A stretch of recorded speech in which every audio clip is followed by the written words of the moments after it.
கிறிஸ்துவுக்குள் பிரியமானவர்களே, FIBA radio வழங்கும் ஆராதனை வேளை நிகழ்ச்சிக்கு உங்களை அன்புடன் வரவேற்கிறோம். ஆராதனை வேளை நிகழ்ச்சியை நீங்கள் வாரந்தோறும் கேட்டு ஆசிர்வதிக்கப்பட்டு வருகிறீர்கள். இவ்வாரமும் இந்நிகழ்ச்சியை கேட்டு ஆசிர்வதிக்கப்படுங்கள். தேவன் ஆவியாய் இருக்கிறார். அவரை தொழுது கொள்ளுகிறவர்கள் ஆவியோடும் உண்மையோடும் அவரை தொழுது கொள்ள வேண்டும் என்றார். யோவான் 4:24. இந்நிகழ்ச்சி பற்றிய மேலான கருத்துக்களை கமெண்ட் செக்ஷனில் பதிவிடுங்கள். உங்கள் நண்பர்களுக்கும் இந்நிகழ்ச்சியை அறிமுகம் செய்யுங்கள். இனி கேளுங்கள் ஆராதனை வேளை.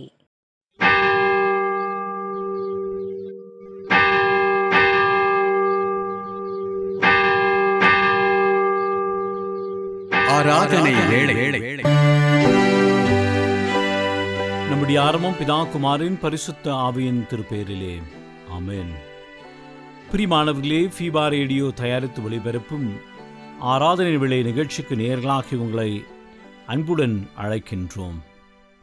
நம்முடைய வாழ்விலே மிக முக்கியமான நாளாக கருதப்படுகின்ற பெந்தெகோஸ்து நாளின் ஆராதனை வேளை நிகழ்வை நாம் இப்பொழுது பங்கு கொண்டிருக்கின்றோம். தேவன் எவ்வண்ணமாக தம்முடைய வாக்குகளை நிறைவேற்றினார் என்பதை நம்முடைய வாழ்விலே நாம் இந்நாள் வரையிலும் ருசித்து வருகின்றோம். அவ்வகையிலே நம்முடைய ஆவிக்குரிய ஜீவியத்திலும் திருச்சபையினுடைய வரலாற்றிலும் பெந்தெகோஸ்து நாள் மிக முக்கியமானது. திருச்சபையின் பிறந்த நாளாகவும் திருச்சபை பிறந்த நிகழ்வாகவும் நாம் கொண்டாடி வருவது வழக்கம். ஆகவே இந்த பெந்தெகோஸ்து ஞாயிறில் நாம் எல்லோரும் பங்கு கொண்டிருப்பது ஆண்டவர் நமக்கு தந்த பெரிய ஆசீர்வாதம்.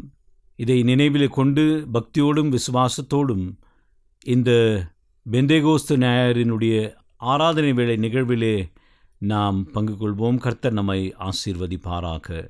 ஆண்டவரை நோக்கி நாம் மன்றாடுவோம். எங்களை நேசிக்கின்ற எங்கள் அன்பின் ஆண்டவரே, தர்மியான கால வேளையின் நிகழ்வுக்காக நன்றிகளை சொல்லுகின்றோம். குறிப்பாக திருச்சபையினுடைய வரலாற்றிலும் எங்கள் தனிப்பட்ட வாழ்விலும் மிக முக்கியமாக பரிசுத்த ஆவியின் பெற்றுக்கொண்ட பெந்தெகோஸ்து நாளை நாங்கள் இந்த நாளிலே ஆசரிக்கின்றோம். அநேக மக்களுடைய வாழ்விலே மாற்றத்தை ஏற்படுத்தி பலத்தை தந்து எங்களை இந்நாள் வரையிலும் உமது பிள்ளைகளாக வழிநடத்துகின்ற பரிசுத்த ஆவியின் வரத்தை பெற்றுக்கொண்ட நாளை நாங்களும் கொண்டாட அருள் தந்திரக்காக நன்றிகளை சொல்கின்றோம். இப்பொழுதுமாக ஆராதனை வேளை நிகழ்வை கேட்டுக்கொண்டிருக்கின்ற எமது பிள்ளைகளை கண்ணோக்கி பாரும். துவக்கத்திலிருந்து முடிப்பறிந்தும் ஆவியானவர் எங்களை வழிநடத்தும்படியாகவும் ஆவியானவருடைய செயலின்படியே நாங்கள் நடக்கும்படியாக நீர் அருள் செய்ய வேண்டும் என்று சொல்லி மன்றாடுகின்றோம். கர்த்ததாமே இந்த ஆராதனை வேளை நிகழ்வையும் இதில் பங்கு கொண்டிருக்கின்ற பிள்ளைகள் அனைவரையும் ஆசீர்வதிக்க வேண்டும் என்று இரட்சகர் இயேசு என்ற திருநாமத்திலே வேண்டி நிற்கின்றோம் பிதாவே, ஆமென். தேவனுடைய நாமத்தை புகழ்ந்து பாடுமண்ணுமாக கிறிஸ்து சபை பாமாலைகளிலே ஆண்டவா பிரசன்னமாகி ஜீவன் ஊதி உயிர்ப்பியும் என்ற பாடலை நாம் இணைந்து பாடுவோம்.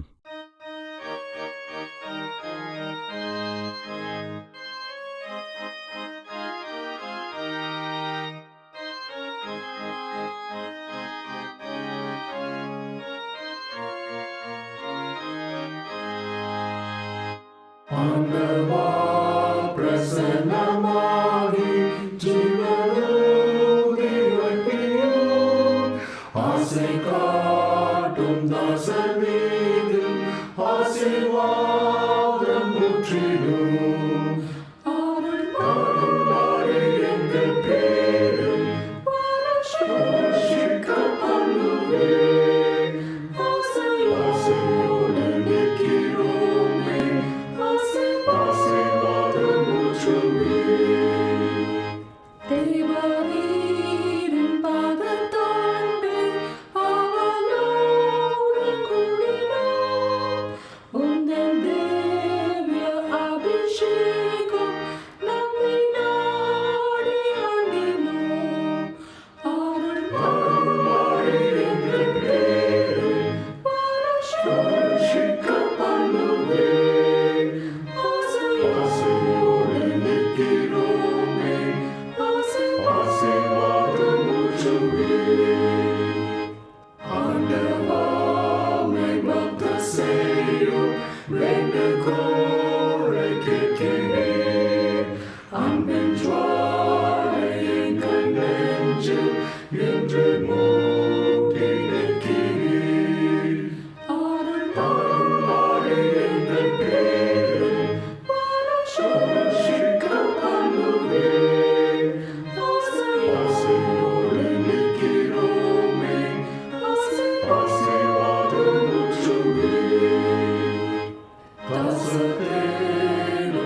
நாம் கடவுளை தொழுவோம். கடவுள் ஆவியாக இருக்கிறார். அவரை தொழுது கொள்கிறவர்கள் ஆவியோடும் உண்மையோடும் அவரை தொழுது கொள்ள வேண்டும். நம்முடைய பிதாவாகிய கடவுளாலும் கர்த்தராகிய இயேசு கிறிஸ்துவினாலும் உங்களுக்கு கிருபையும் சமாதானமும் உண்டாவதாக. இது கர்த்தர் உண்டு பண்ணின நாள், இதிலே களி கூர்ந்து மகிழ கடவோம். சற்று நேரம் அமைதியோடு கூட இருந்து விசேஷித்த வண்ணமாக இந்த பெந்தகோஸ்து நாளிலே நாம் செய்த பாவங்கள், குற்றங்கள், தப்பிதங்களை கடவுளுடைய சமூகத்திலே நாம் அறிக்கை செய்வோம். ஆண்டவர் அதை கேட்டு நமக்கு பதிலை தருவார். நமது பலவீனங்களுக்காக பிரதபிக்க முடியாத பிரதான ஆசாரே நமக்கு இராமல், எல்லா விதத்திலும் நம்மை போல் சோதிக்கப்பட்டும் பாவமில்லாமல் இருக்கின்ற பிரதான ஆசாரியரே நமக்கு இருக்கின்றார். கடவுளுடைய ராஜ்யம் சமீபமாக இருக்கின்றது. மனம் திரும்பி நற்செய்தியில் நம்பிக்கை வைப்போம். பாவத்தை அறிக்கை செய்த நாம் பாவமன்னிப்பு நிச்சயத்தையும் விசுவாசத்தோடு கூட பெற்றுக்கொள்வோம். சர்வ வல்லமையும் மிகுந்த இரக்கமுள்ள ஆண்டவர் மன்னிப்பையும் பாவ நிவர்த்தியும் நமக்கு கட்டளையிட்டுள்ளி வாழ்க்கை சீர்படுத்துவதற்கான காலத்தையும் தமது பரிசுத்தாவின் கிருபையும் தேற்றுதலையும் தந்தல்வாராக. ஆமேன். ஆண்டவரை துதியுங்கள். ஆண்டவர் நாமம் துதிக்கப்படுவதாக. இந்த நாளுக்குரிய வேத பகுதியை வாசிக்க நாம் கவனமாக கேட்போம். அப்போஸ்தலர் நடபடிகள் 2ஆம் அதிகாரம் வசனங்கள் 1-8 முடிய நாம் வாசிக்க கேட்போம். பெந்தேகோஸ்து என்னும் நாள் வந்தபொழுது அவர்கள் எல்லோரும் ஒருமனப்பட்டு ஓரிடத்திலே வந்தார்கள். அப்பொழுது பலத்த காற்று அடிக்கிற முழக்கம் போல வானத்திலிருந்து சடுதியாய் ஒரு முழக்கம் உண்டாகி அவர்கள் உட்கார்ந்திருந்த வீடு முழுவதையும் நிரப்பிற்று. அல்லாமலும் அக்கினிமயமான நாவுகள் போல் பிரிந்திருக்கும் நாவுகள் அவர்களுக்கு காணப்பட்டு அவர்கள் ஒவ்வொருவர் மேலும் வந்து அமர்ந்தது. அவர்கள் எல்லோரும் பரிசுத்த ஆவியினாலே நிரப்பப்பட்டு ஆவியானவர் தங்களுக்கு தந்தருளின வரத்தின்படியே வெவ்வேறு பாஷைகளினாலே பேச துவங்கினார்கள். வானத்தில் கீழே இருக்கிற சகல தேசத்தாரிலும் இருந்து வந்து தேவ பக்தியுள்ள யூதர்கள் அப்பொழுது எருசலேமிலே வாசம் பண்ணினார்கள். அந்த சத்தம் உண்டான பொழுது திரளான ஜனங்கள் கூடி வந்து தங்கள் தங்கள் பாஷையினாலே அவர்கள் பேசுகிறதை அவரவர் கேட்டபடியினாலே கலக்கமடைந்தார்கள். எல்லோரும் பிரமித்து ஆச்சரியப்பட்டு ஒருவரை ஒருவர் பார்த்து, இதோ பேசுகிற இவர்கள் எல்லோரும் கலிலேயர் அல்லவா? அப்படியிருக்க நம்மில் அவரவருடைய ஜென்ம பாஷைகளினாலே இவர்கள் பேச கேட்கிறோமே, இதை எப்படி? வாசிக்க வேண்டிய வேத பகுதி வாசித்து ஆயிற்று. தேவனுடைய நாமத்தை புகழ்ந்து பாடும் வண்ணமாக பொதுவான பாடல்களில் ஊற்று தண்ணீரே என்ற தேவ ஆவியே என்ற பாடலை நாம் கரங்களை தட்டி உற்சாகமாய் நாம் பாடுவோம்.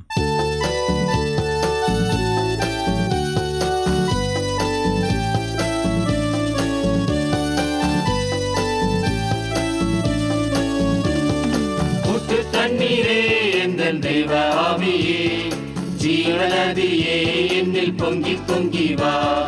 ஊற்று தண்ணீரே என்ற தேவ ஆவியே, ஜீவநதியே என்னில் பொங்கி பொங்கி வா. ஆசீர்வாதியும் என் நேச கர்த்தாவே, ஆசீர்வாதியும் என் நேச கர்த்தாவே, ஆவியின் வரங்களாலே என்னை நிரப்பும், ஆவியின் வரங்களாலே என்னை நிரப்பும்.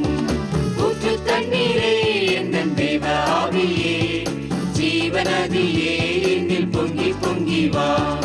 ஊற்று தண்ணீரே என்ற தேவ ஆவியே, ஜீவநதியே என்னில் பொங்கி பொங்கி வா. கண்மலையை பிளந்து வனாந்திரத்திலே, கர்த்தாவே உம் ஜனங்களின் பாவம் தீர்த்தீரே. கண்மலையை பிளந்து வனாந்திரத்திலே, கர்த்தாவே உம் ஜனங்களின் பாவம் தீர்த்தீரே. கண்மலையிலும் பள்ளத்தாக்கிலும், கண்மலையிலும் பள்ளத்தாக்கிலும் நீர் வாக்களித்தீரே, தண்ணீர் பாயும் தேசத்தை நீர் வாக்களித்தீரே. ஊற்று தண்ணீரே எந்தன் தேவ ஆவியே, ஜீவநதியே என்னில் பொங்கி பொங்கி வா. ஊற்று தண்ணீரே எந்தன் தேவ ஆவியே, ஜீவநதியே என்னில் பொங்கி பொங்கி வா.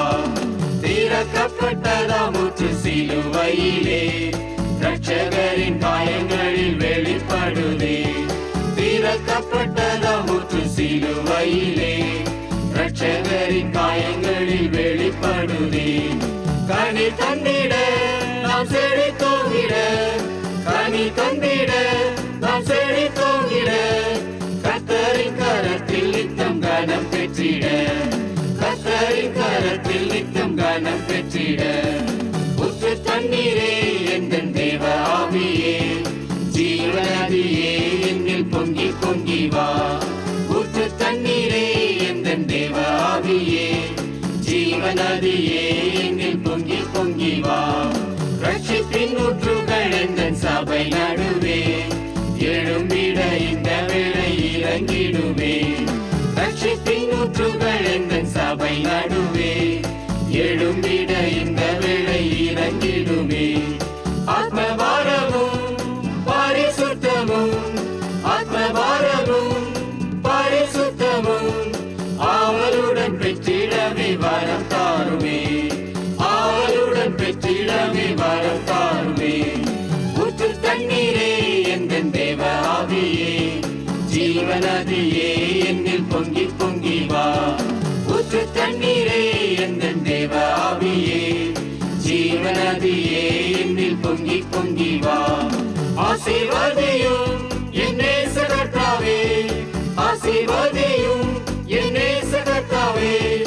ஆவியின் வரங்களாலே என்னை நிரப்பும், ஆவியின் வரங்களாலே என்னை நிரப்பும். ஊற்று தண்ணீரே எந்தன் தேவ ஆவியே, ஜீவநதியே என்னில் பொங்கி பொங்கி வா. ஊற்று தண்ணீரே எந்தன் தேவ ஆவியே, ஜீவநதியே என்னில் பொங்கி பொங்கி வா.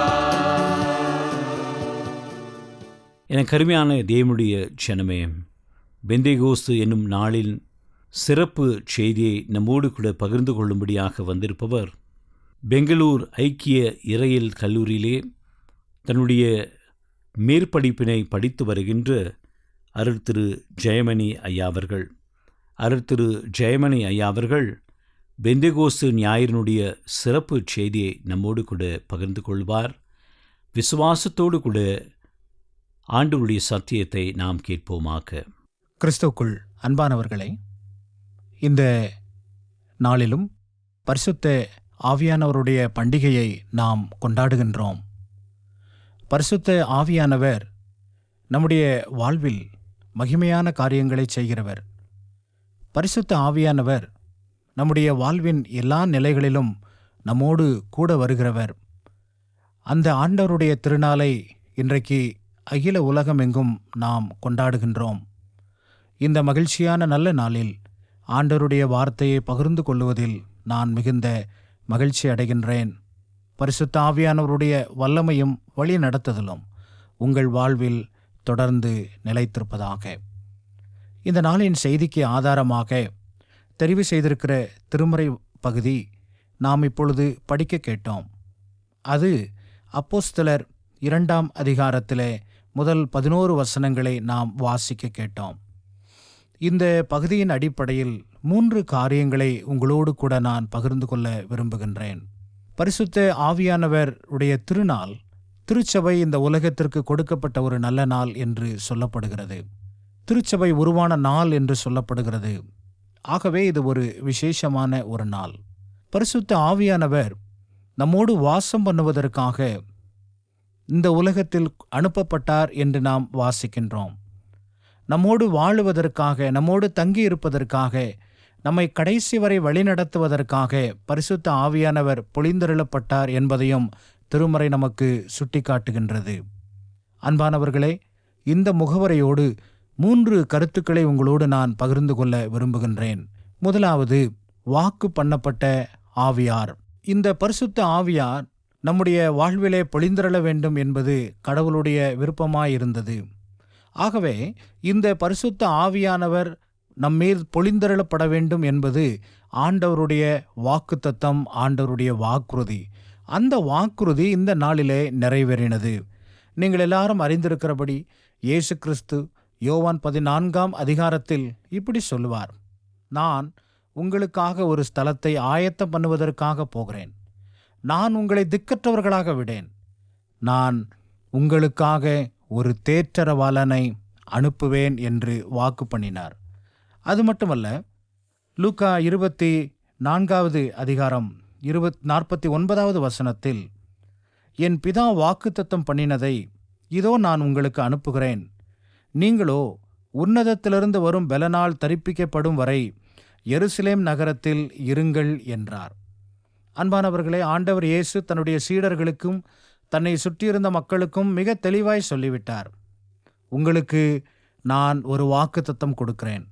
ஆனால் அந்த வாக்குத்தத்தம் நிறைவேறுகிற வரை நீங்கள் எருசலேமில் காத்திருங்கள் என்கிற ஒரு செய்தியை கொடுக்கின்றார். அதை தான் அப்போஸ்தலர் 2வது அதிகாரம் 1வது வசனத்திலே வாசிக்கின்றோம். பெந்தைகோஸ்தே என்னும் நாள் வந்தபோது அவர்கள் எல்லாரும் ஒருமனப்பட்டு ஓரிடத்தில் வந்திருந்தார்கள். அன்பானவர்களே, ஆண்டவர் இயேசு வாக்குத்தத்தம் பண்ணினதை பெற்றுக்கொள்வதற்காக, வாக்குத்தத்தம் பண்ணினதை நிறைவேற்றுவதற்காக ஆண்டவர் விருப்பமாயிருக்கிறார். அதை பெற்றுக்கொள்வதற்காக அவருடைய சீடர்களும் அவருடைய பின்னடியார்களும் வாஞ்சையாயிருந்தார்கள் என்பதை இந்த பகுதி நமக்கு சுட்டி காட்டுகின்றது. அன்பானவர்களே, ஆண்டவர் இயேசு நமக்கு பல வாக்குத்தத்தங்களை கொடுக்கிறார். ஆனால் அந்த வாக்குத்தத்தங்கள் நிறைவேறுவதற்கு நாம் காத்திருப்பது கிடையாது. வாக்குத்தத்தம் நிறைவேறுவதற்கு ஆண்டவருடைய சமூகத்தில் நாம் பொறுமையாக இருப்பது கிடையாது. ஆனால் இங்கே சீடர்கள் மிகுந்த பொறுமையோடு ஆண்டவர் வாக்குத்தத்தம் பண்ணினதை பெற்றுக்கொள்ளுகிற வரைக்கும் காத்திருந்தார்கள் என்பதை நாம் வாசிக்கின்றோம். அடுத்ததாக, வாக்குத்தத்தம் பண்ணப்பட்ட ஆவியார் இப்பொழுது வந்துவிட்ட ஆவியார். அவர் வாக்குத்தத்தம் பண்ணப்பட்டவராக மாத்திரமல்ல, அவர் நம்மிடத்தில் வந்தவராக இருக்கிறார். எல்லாரும் கூடி வந்திருந்தார்கள். அப்போஸ்தலர் 2வது அதிகாரம் 2வது வசனம் சொல்லுகிறது: அப்பொழுது பலத்த காற்று அடிக்கிற முழக்கம் போல வானத்திலே இருந்து சடுதியாய் ஒரு முழக்கம் உண்டாகி அவர்கள் உட்கார்ந்திருந்த வீடு முழுவதையும் நிரப்பிற்று. அவர்கள் இருந்த இடம் முழுவதையும் அது நிரப்பினது. 3வது வசனம் சொல்லுகிறது: அல்லாமலும் அக்கினிமயமான நாவுகள் போல பிரிந்திருக்கும் நாவுகள் அவர்களுக்கு காணப்பட்டு அவர்கள் ஒவ்வொருவர் மேலும் வந்து அமர்ந்தது.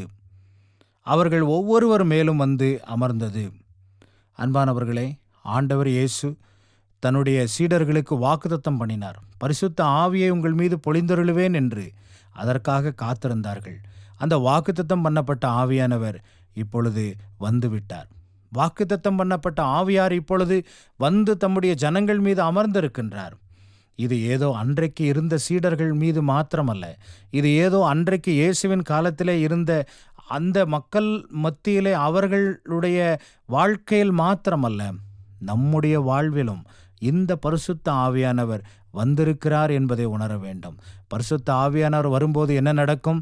திருமறை நமக்கு சொல்லுகிறது, பரிசுத்த ஆவி உங்களிடத்தில் வரும்போது நீங்கள் பலன் அடைவீர்கள்.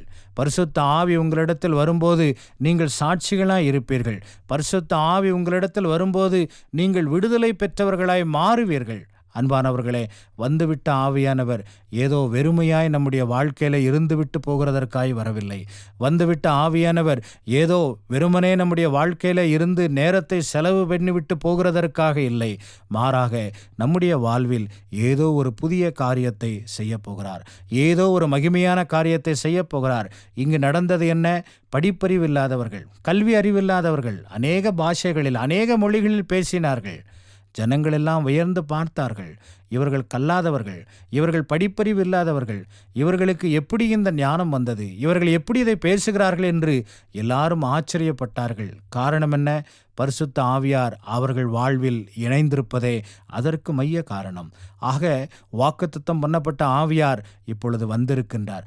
வந்துவிட்ட ஆவியார் நம்முடைய வாழ்வை வளப்படுத்த விரும்புகிறார். ஆகவே நான் மூன்றாவதாக இப்படி சொல்ல விரும்புகிறேன், இந்த ஆவியானவர் நம்முடைய வாழ்வை பலப்படுத்த விரும்புகின்றார். நம்முடைய வாழ்க்கையை செழிப்பாக்க விரும்புகிறார். நமக்கு வாழ்வு கொடுப்பதற்காக இந்த ஆவியார் வந்திருக்கின்றார். அதைத்தான் அப்போஸ்தலர் 2வது அதிகாரம் 4வது வசனம் 5வது வசனம் இப்படி சொல்லுகிறது. அவர்கள் எல்லாரும்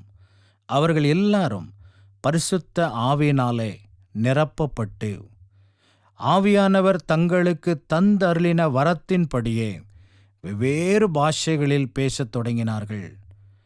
வானத்தின் கீழிருக்கிற சகல தேசத்தாரிலுமிருந்து வந்த தேவ பக்தியுள்ள யூதர்கள் அப்பொழுது எருசலேமிலே வாசம் பண்ணினார்கள். 6ஆம் வசனம், அந்த சத்தம் உண்டான போது திரளான ஜனங்கள் கூடி வந்து தங்கள் தங்கள் பாஷைகளை அவர்கள் பேசுகிறதை அவர்கள் கேட்டபடியினாலே கலக்கமடைந்தார்கள். 4வது வசனத்தை நான் மையப்படுத்த விரும்புகிறேன். அவர்கள் எல்லாரும் யாரும் விதிவிலக்கானவர்கள் கிடையாது. அங்கே கூடியிருந்த அத்தனை பேர் மீதும் பரிசுத்த ஆவியானவர் வந்து இறங்கி அவர்கள் ஒவ்வொருவரையும் நிரப்பினார். அன்பானவர்களே, இன்றைக்கு நம்முடைய வாழ்விலே குறைவுகளோடு இருக்கலாம். இன்றைக்கு நம்முடைய வாழ்விலே பல்வேறு விதமான குறைவுபட்டு நம்முடைய வாழ்க்கை செழிப்பில்லாமல் இருக்கலாம். ஆனால் வாக்குத்தத்தம் பண்ணப்பட்ட ஆவியார் நம்முடைய வாழ்விலே வந்திருக்கிற ஆவியார் வெறுமையாய் நம்முடைய வாழ்க்கையை விட்டு போக மாட்டார். நம்முடைய வாழ்க்கையை, குறைவுகளை நிறைவாக்கி விட்டுத்தான் செல்லுவார். இந்த வசனம் சொல்லுகிறது, அவர்கள் எல்லாரும் பரிசுத்த ஆவியினால் நிரப்பப்பட்டு ஆவியானவர் தங்களுக்கு தந்திருக்கிற வரத்தின்படியே, ஆவியானவர் தங்களுக்கு கொடுத்திருக்கிற வரத்தின்படியே. அன்பானவர்களே, வந்திருக்கிற ஆவியானவர் வரங்களை கொடுத்துவிட்டு போகிறார், ஆசீர்வாதங்களை கொடுத்துவிட்டு போகிறார், நன்மைகளை கொடுத்துவிட்டு போகிறார். நீங்களும் நானும் இந்த காலத்தில் அந்த வரங்களை பெற்றுக்கொள்வதற்காக காத்திருப்போம். இந்த பரிசுத்த ஆவியானவர் பண்டிகையை ஆசரிக்கிற இந்த நாள் நம்முடைய வாழ்க்கையில் மகிழ்ச்சியை, கிருபையை, இரக்கத்தை பெற்றுக்கொள்கிற ஒரு நாளாய் இருக்கட்டும். இந்த பரிசுத்த ஆவியானவர் திருநாளில் ஆண்டவர் நமக்கு அதே வாக்குறுதியை தருகின்றார். நான் உங்களை திக்கற்றவர்களாக விடேன், உங்களை வெறுமையானவர்களாக நான் விடேன், குறைவுள்ளவர்களாக நான் உங்களை விடேன், உங்கள் வாழ்க்கையை நான் செழிப்பாக்க விரும்புகிறேன் என்று சொல்லுகிறார். அந்த ஆண்டவருடைய கரத்தில் நம்மை அர்ப்பணம் செய்வோம். இந்த நாளிலும் அந்த பரிசுத்த ஆவியாருடைய ஆசீர்வாதங்களை நம்முடைய வாழ்வின் எல்லா நிலைகளிலும் பெற்று வாழ ஆண்டவர் நமக்கு கிருபை தந்து நம்மை வழிநடத்தி ஆசீர்வதிப்பாராக. ஆமேன். எனக்கு அருமையான தேவனுடைய சின்னமே, இந்த நாளிலுமாக நம்முடைய கடந்து வந்து ஆண்டவருடைய வார்த்தைகளை பகிர்ந்து கொண்டு திரு ஜெயமணி ஐயாவர்களுக்கு ஃபீபா ஊழியங்களின் சார்பிலும் ஆராதனை வேளை நேர்களாகி உங்கள் அனைவரின் சார்பிலும் வாழ்த்துக்களையும் நன்றிகளையும் தெரிவித்துக் கொள்கின்றோம். கர்த்ததாமே அவரையும் அவருடைய உயர் கல்வியையும் அவருடைய குடும்பத்தையும் அளவில்லாமல் ஆசீர்வதிப்பாராக. சத்தியத்தை கேட்ட நாம் அனைவருமாக இணைந்து நம்முடைய விசுவாசத்தை அப்போஸ்தலர் விசுவாச பிரமாணத்தின் வாயிலாக அறிக்கை செய்து அதை நாம் உறுதி செய்வோமாக. வானத்தையும் பூமியையும் படைத்த சர்வ வல்லமையுள்ள பிதாவாகிய தேவனை விசுவாசிக்கிறேன். அவருடைய ஒரே குமாரனாகிய நம்முடைய நாதர் இயேசு கிறிஸ்துவையும் விசுவாசிக்கிறேன். அவர் பரிசுத்த ஆவியினாலே கன்னி மரியாளிடத்தில் உற்பவித்து பிறந்தார். பொந்தியு பிலாத்துவின் காலத்தில் பாடுபட்டு சிலுவையில் அறையுண்டு மரித்து அடக்கம் பண்ணப்பட்டு பாதாளத்தில் இறங்கினார். 3ஆம் நாள் மரித்தோரிடத்திலிருந்து எழுந்தருளினார். பரமண்டலத்துக்கு ஏறி சர்வ வல்லமையுள்ள பிதாவாகிய தேவனுடைய வலது பாசத்திலே வீற்றிருக்கிறார். அவ்விடத்திலிருந்து உயிருள்ளோரையும் மரித்தோரையும் நியாயம் தீர்க்க வருவார். பரிசுத்த ஆவியையும் விசுவாசிக்கிறேன். பொதுவாயிருக்கிற பரிசுத்த சபையும் பரிசுத்தவான்களுடைய ஐக்கியமும் பாவ மன்னிப்பும் சரீர உயிர்த்தெழுதலும் நித்திய ஜீவனும் உண்டென்று விசுவாசிக்கிறேன். ஆமென். மீண்டும் ஒரு ருசியாக ஆண்டவருடைய நாமத்தை புகழ்ந்து பாடுமண்ணுமாக கிறிஸ்து சபை பாமாலைகளிலே நீரோடையை மான் வாஞ்சித்து கதறுமண்ணுமாய் என்ற பாடலை நாம் இணைந்து பாடுவோம்.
ஆண்டவரை நோக்கி நாம் மன்றாடுவோம்.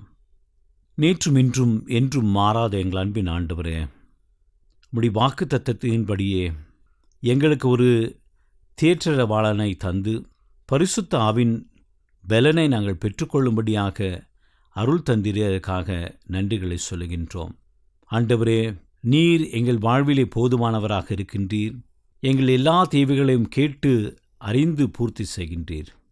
இப்பொழுதுமாக தங்கள் விண்ணப்பங்களையும் தங்கள் தேவைகளையும் தங்களுடைய பலவீனங்களையும் தங்களுடைய பாரங்களையும் சொல்லி ஜெபித்து கொண்டிருக்கின்ற முது பிள்ளைகளை கண்ணோக்கி பாரும்.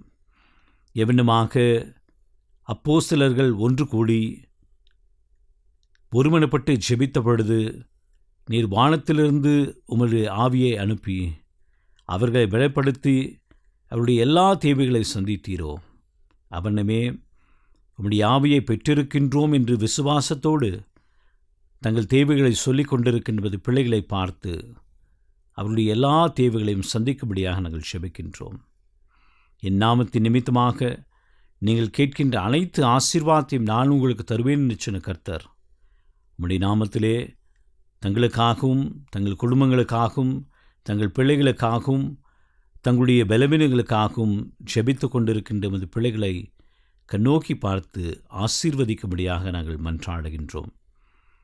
நிகழ்ச்சியின் முடிவிலே அவர்களுக்குள்ளாக ஒரு பெருத்த மாற்றம், மகிழ்ச்சி, சமாதானத்தை பெற்றுக்கொள்ள அருள வேண்டும் என்று எங்கள் ஆண்டவர் இயேசு கிறிஸ்துவின் மூலமாய் வேண்டி நிற்கின்றோம் பிதாவே. ஆமேன். ஆண்டவர் நமக்கு சொல்லித்தந்த கர்த்தருடைய ஜெபத்தை ஒன்றாக நாம் ஏறெடுப்போம். பரமண்டலங்களில் இருக்கிற எங்கள் பிதாவே, உம்முடைய நாமம் பரிசுத்தப்படுவதாக, உம்முடைய ராஜ்யம் வருவதாக, உம்முடைய சித்தம் பரமண்டலங்களில் செய்யப்படுகிறது போல பூமியிலேயும் செய்யப்படுவதாக. அன்றன்றுள்ள அப்பத்தை இன்று தாரும். எங்களுக்கு விரோதமாய் குற்றம் செய்கிறவர்களுக்கு நாங்கள் மன்னிக்கிறது போல எங்கள் குற்றங்களை எங்களுக்கு மன்னியும். எங்களை சோதனைக்குள் பிரவேசிக்க பண்ணாமல் தீமையிலிருந்து எங்களை ரட்சித்துக் கொள்ளும். ராஜ்யமும் வல்லமையும் மகிமையும் என்றென்றைக்கும் உம்முடையவைகளே. ஆமென். ஆண்டவரின் ஆசீர்வாதத்தை விசுவாசத்தோடு கூட பெற்றுக்கொள்வோம். நம்முடைய ஆண்டவராகிய இயேசு கிறிஸ்துவினுடைய கிருபை, பிதாவாகிய தேவனுடைய அன்பு, பரிசுத்த ஆவியினுடைய ஐக்கியம், வழிநடத்துதல், ஆசீர்வாதம் நம்மோடும் நாம் பெற்றிருக்கின்ற ஆவியோடும் நம்முடைய ஆவிக்குரிய ஜீவியத்துடனும் பெற இருக்கின்ற எல்லா நன்மையுடனும் இன்றும் என்றும் சதா காலங்களிலும் தங்கி நிலைத்திருப்பதாக. ஆமேன்.